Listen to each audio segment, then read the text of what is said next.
सकते हैं या नहीं झेल सकते? तो हमारे पास एक समस्या आ गई कि एक तो ये छोटे बिजनेस हाउस है, दूसरा अभी लॉसेस में है, और तीसरा अपने एम्प्लॉयज को रिटेन नहीं कर पा रही है। और कोई जो करंट सिनेरियो में इशू है, प्रॉब्लम आइडेंटिफाई कर लेते हैं ना, तभी तो सोल्यूशन फाइंड आउट करेंगे।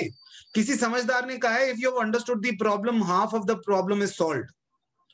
Half of the issue is solved if you understood the problem, है ना? Yes MA, what is another issue?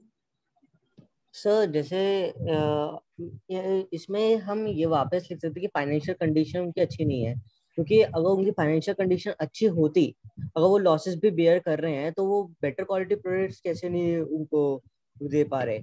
इसका मतलब तो उनके पास फाइनेंशियल कंडीशन थोड़ी सी खराब है उनकी।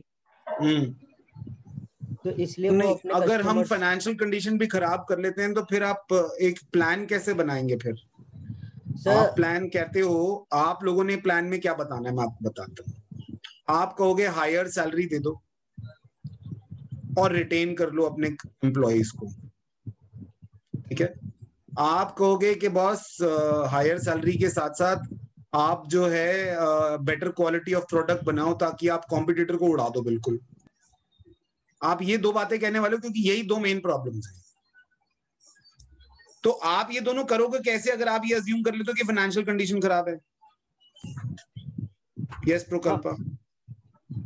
सर अगर सपोज फाइनेंशियल कंडीशन अगर वीक है तो फिर हम लोग लोन ले सकते हैं। फिर लोन लेके हम लोग सैलरी ज़्यादा कर सकते हैं और फिर बेटर क्वालिटी प्रोडक्ट्स भी दे सकते हैं, जिससे हमारा मार्केट में गुडविल भी बढ़ जाएगा, फिर जिससे फिर धीरे धीरे करके लोग आने लगेंगे। प्रकल्पा, जो बिजनेस ऑलरेडी लॉस में है उसके लिए लोन लेना और रिस्की नहीं हो जाएगा? सर वो तो हो गई। Sir yes MA. हम ऑनलाइन बिजनेस स्टार्ट कर सकते हैं अपना। तुझे क्या पता वो ऑनलाइन बेच रहा है कि नहीं बेच रहा? तूने फिर अजम्पशन लेना शुरू कर दिया। वो हो सकता है ऑलरेडी ऑनलाइन बेच रहा हो, कॉम्पिटिटर तो वहां भी होते हैं। हम अपने प्राइसेस को कम करके बेच सकते हैं। प्राइसेस ऑलरेडी, मतलब हम करें कैसे?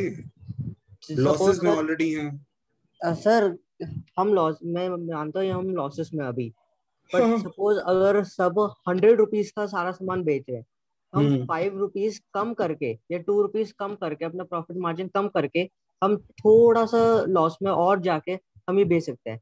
अगर हम एक बार हम उसको थोड़ा सा लॉस में लेके जाएंगे अपने बिजनेस को, और तो अगर सबको लगेगा कि भाई यहाँ पे प्राइजेस कम मिल रहे हैं औरों के मुताबिक, तो सारे कस्टमर्स हमारी तरफ आ जाएंगे, जिसके बाद हम अपने प्राइजेस को स्टेबलाइज कर सकते हैं और वो मार्केट प्राइस बन जाएगा। फिर सब उस प्राइजेस पे आने स्टार्ट हो जाएंगे और तब तक मान हमारी। लेते हैं अग्रवाल, हवा में बात नहीं करते। आप 10 रुपए का बेच रहे हैं और सामने वाला जो है वो लेट्स से वो भी 10 रुपए में बेच रहा है। इसकी क्वालिटी बेटर है, आपकी क्वालिटी बेटर नहीं है। आपने ये प्राइस कर दिया चलो 8 रुपए। Yes sir. कस्टमर आपके पास आ गए। Yes sir. मान लेते हैं कि कस्टमर क्वालिटी कॉन्शियस नहीं है, ये अजम्पशन है क्योंकि क्वालिटी आप दे नहीं रहे हो, और अगर आप क्वालिटी बढ़ाते हो तो कॉस्ट बढ़ानी पड़ेगी, तो कॉस्ट बढ़ेगी तो प्रॉफिट नहीं है। तो मान लो अब 8 रुपए आप लॉसेस में आ गए, अब और लॉसेस में, 10 में लॉस थे तो आप 8 में तो और लॉस में चले गए। Yes sir. अब आपने कस्टमर स्टेबलाइज हुए, आपने 10 कर दिया, लोग वापस जाने में कितनी देर लगाएंगे? स्टेशनरी है यार, मैं नहीं खरीदता तेरे से। नहीं सर, तब हमें अपना बिजनेस को फिर बढ़ाने की सोचनी पड़ेगी। हम अपने प्रोडक्ट्स की कितने टाइम तक आप लॉस सस्टेन कर लोगे? ये तो अगर आप ये गुडविल आप मेंटेन करना चाहते हो, आप चाहते हो कस्टमर आपके साथ लॉयल हो जाए, जो आप सोच रहे हो, लॉयल्टी एक दिन में नहीं आती। लॉयल्टी के लिए 20 साल लग जाते हैं। Yes sir. है ना?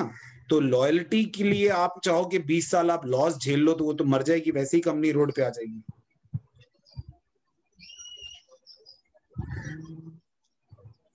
एनीबडी, कुछ तो इनोवेटिव लाओ दिमाग में। वैसे तुम तुर्रम खां बनते हो, अगर मैं पढ़ने पे आ गया भाई मैं उड़ा दूंगा सब। वो कहाँ है, वो वाली झील कहाँ है? एक बारी मैंने पढ़ने में आ गई ना भाई, फिर देखियो वो कहाँ है। वो अंदर का शाहरुख खान कहाँ है तुम्हारा? हर्षद मेहता कहाँ है तुम्हारा अंदर का? देखिए स्कैम 1992, नो सर। जरा देखना स्कैम 1992, ये आपका देखना बड़ा जरूरी है। स्कैम 1992 हर्षद मेहता के ऊपर है, जरूर देख लें। आप ही की तरह का स्कैमस्टर था वो, बिल्कुल बिल्कुल गुजराती बनिया आदमी, जैसे एमए के अंदर वो बनिया छलकता है ना कि हम ना उसको जीने देंगे ना खुद जिएंगे, ऐसी बातें कौन करता है यार। ये सिर्फ यही कर सकता है। तो कोई प्लान तो लाओ यार। हाँ जी के कोई प्लान तो ले आओ। और उस इस कंपनी को बस सीधा सीधा अपने प्रोडक्ट्स का प्राइस कम कर देना चाहिए यार। ऑलरेडी हम लॉसेस पे हैं यार, और वो कॉम्पिटिटर जो है वो ऑलरेडी रीजनेबल प्राइस पे प्रोडक्ट बेच रहा है। मैं कह रही हूँ हमें और कम कर देना चाहिए ताकि वो हमारी तरफ अट्रैक्ट हो। हम ऑलरेडी मान लो 10 रुपए का बेच रहे हैं और वो 9 का बेच रहा है, और उसकी क्वालिटी भी हमसे अच्छी है। तो हम वो उसकी 6 क्वालिटी हमसे रुपीस अच्छी का है, क्या बेच करें देते बता। हैं। वही तो मैं कह रही हूँ, हम बहुत तो कम यार कर हम देते ऑलरेडी हैं। लॉस में हैं। पर एक और प्रॉब्लम है ना, हम 6 रुपए का करते हैं तो हम लॉस में जाते हैं, तो हम अपने एम्प्लॉय को पैसा कैसे देंगे, कैसे रिटेन करेंगे, एम्प्लॉय भी तो रिटेन मान लो करना है। जैसे 6 रुपए का हम एक आइटम बेच रहे हैं जैसे ये, तो हाँ। क्योंकि अब जैसे 6 रुपीस का है, सारे कस्टमर्स कहेंगे ओ बस 6 रुपीस का इतना मतलब इतना बुरा नहीं मिल रहा है। तो यही अगर 100 लोग ले लें तो इट लाइक ₹600। मतलब तब हमारे प्रोडक्ट्स के बेचने की जो क्वांटिटी है वो ज्यादा हो जाएगी। मैं आपको एक एग्जांपल देता हूँ।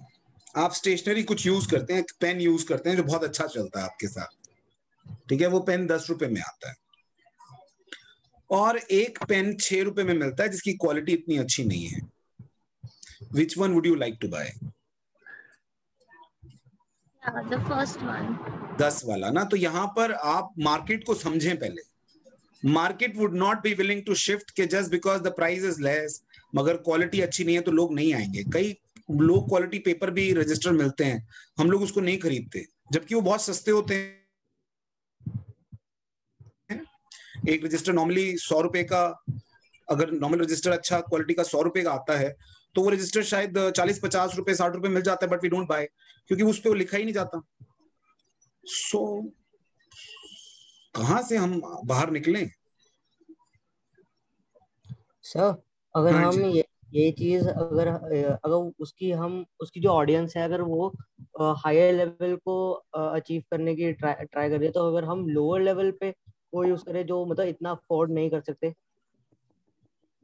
That means you are ready to sacrifice the bani banai goodwill of the firm.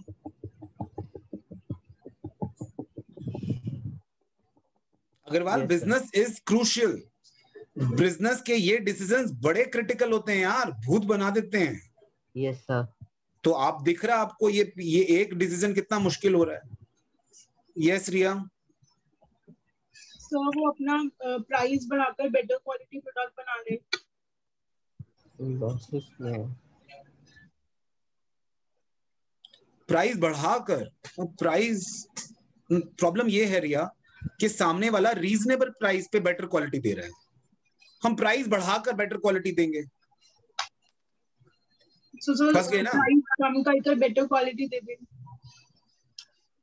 हाँ बेटर क्वालिटी दे दें। अब ये एक अच्छा मुद्दा है कि कम प्राइस पर बेटर क्वालिटी दे दें, मगर हम अपना एम्प्लॉय नहीं रिटेन कर पा रहे और कम प्राइस करते हैं तो हमारे पास और पैसे नहीं होंगे एम्प्लॉय को देने के लिए, तो फिर हम बिल्कुल ही रिटेन नहीं कर पाएंगे। सर इन रिटर्न जो मिल रहा है उससे हम और बनाए, फिर हम अपने एम्प्लॉयज को रिटेन कर सकते हैं बाद में। बाद में कितना बाद में, दैट इज अ क्वेश्चन। अभी फिलहाल एट द मोमेंट अगर हम एम्प्लॉय भाग रहा है हमारा, उसको रिटेन करना और क्वालिटी प्रोडक्ट देना, चलो जी प्रॉब्लम सॉल्व हो सकती है।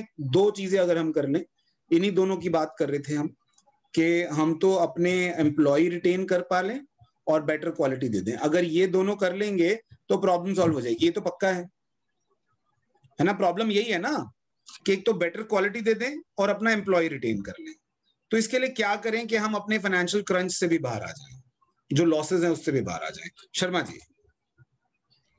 सर हमारा जो ऑलरेडी स्टॉक है उसको किसी पर्टिकुलर एज ग्रुप के लिए अट्रैक्टिव बना लें। स्टेशनरी में कैसे अट्रैक्टिव करोगे आप? सर स्टेशनरी में जैसे कलर्स एंड ऑल जितने भी कलरफुल थिंग्स हैं, स्टिकर्स हैं, तो एक बच्चों के लिए अट्रैक्टिव बना लें।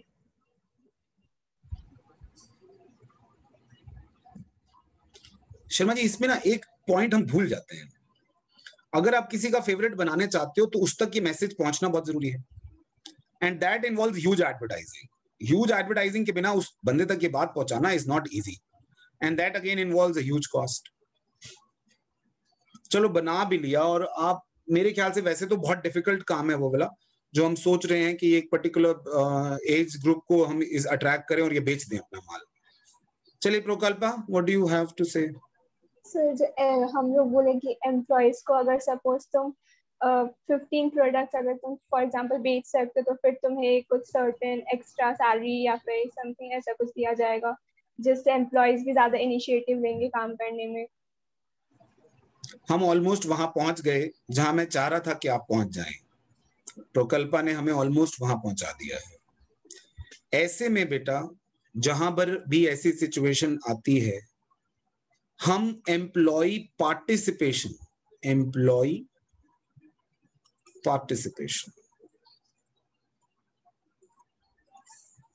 That is the best move you can. जैसे घर में अगर बाई चांस कोई ऐसा प्रॉब्लम आ जाता है, normally mummy papa don't discuss with you, but then obviously at certain stage they would require your participation.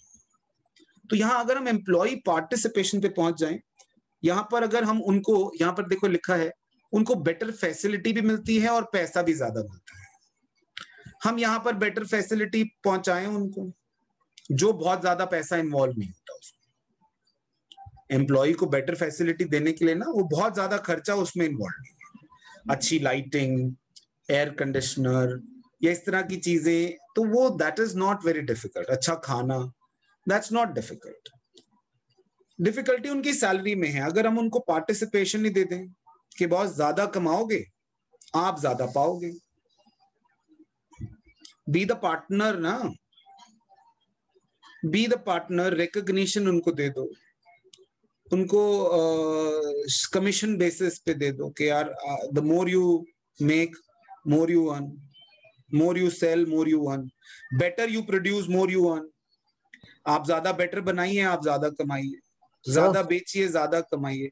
सो इस केस में क्या होगा कि हम उनको सैलरी फिक्स ना करके हम उनको ऐसे इंसेंटिव मोड पर ले आए, जिस इंसेंटिव मोड से वो हमारा क्वालिटी भी बेटर बना दे और वो रिटेन भी हो जाए एम्प्लॉय हमारा।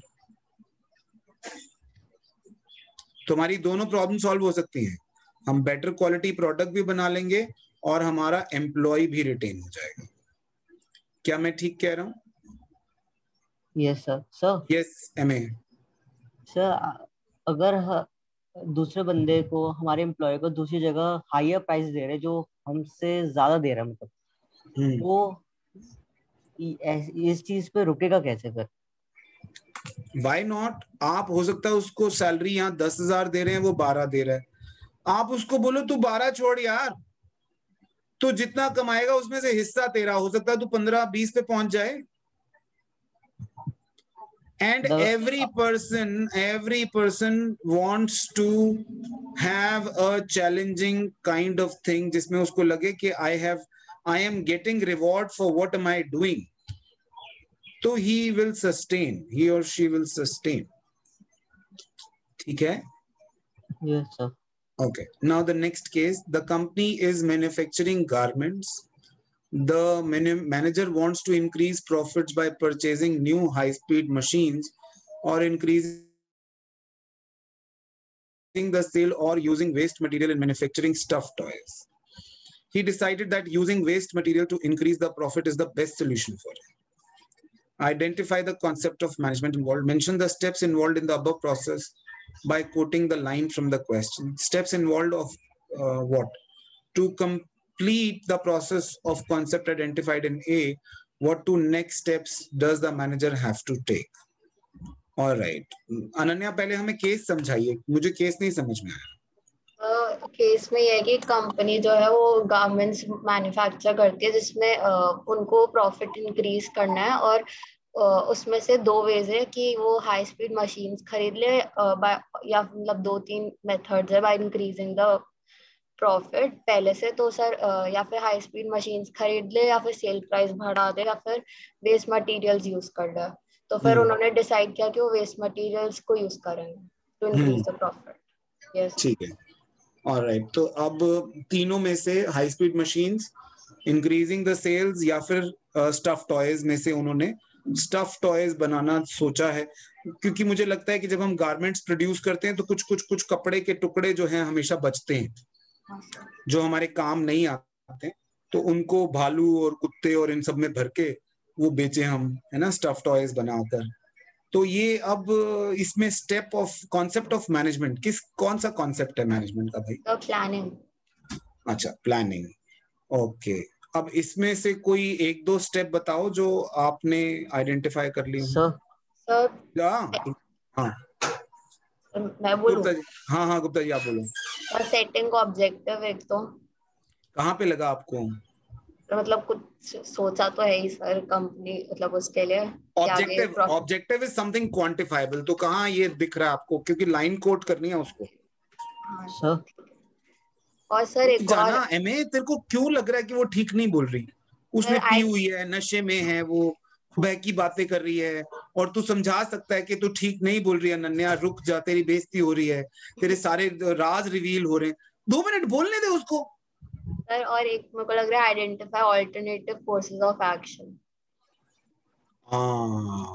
सर वो पूरी line, the manager wants to increase profits, increase profits को ऑब्जेक्टिव कर देते हैं, ठीक है, और इन तीनों को सेटिंग ऑल्टरनेटिव कर देते हैं। अच्छा, अब बोले मैं गुड अनन्या। सर इसमें एक वो भी हो सकता है कि evaluating and selecting an alternative, last वाली लाइन। ये वाली में उन्होंने एक बेस्ट ऑल्टरनेटिव डिसाइड कर लिया है, ठीक है। 3 हो गए हमारे पास स्टेप्स। कोई और स्टेप भी है इसके बाद? हमने 3 स्टेप आइडेंटिफाई कर लिए हैं। पहला सेटिंग द ऑब्जेक्टिव, दूसरा फाइंडिंग द ऑल्टरनेटिव्स, एंड तीसरा evaluating and selecting the best alternative. उसके बाद के स्टेप्स तीसरे क्वेश्चन में है। तीसरा क्वेश्चन है प्रोसेस को कंप्लीट करने के लिए अगले 2 स्टेप्स बताएं। तो वो अगले 2 स्टेप्स कौन बता रहा है? तो मैं बताऊं? यस बोलो। सो पहला है फॉर्मुलेटिंग डेरिवेटिव प्लान, हाँ, और है इम्प्लीमेंटिंग द प्लान। उस सेटिंग द प्रीमाइसेस नहीं था वो प्रीमाइसेस भी तो था एक, वो बड़ा इंपॉर्टेंट था। सो डेवलपिंग प्रीमाइसेस। हाँ, डेवलपिंग प्रीमाइसेस। तो वो तो सेकंड स्टेप होता है, तो पहला आता है। अच्छा, इसमें हमने कहीं डेवलपिंग प्रीमाइस किया है? तो सेकंड स्टेप्स में होगा, तो छोड़ देते हैं, फिर हम डेरिवेटिव प्लान्स और फॉलो अप कर लेते हैं, ठीक है, डजंट मैटर। चलो आगे बढ़ते हैं। मैं 1 मिनट की ब्रेक फिर से ले रहा हूँ।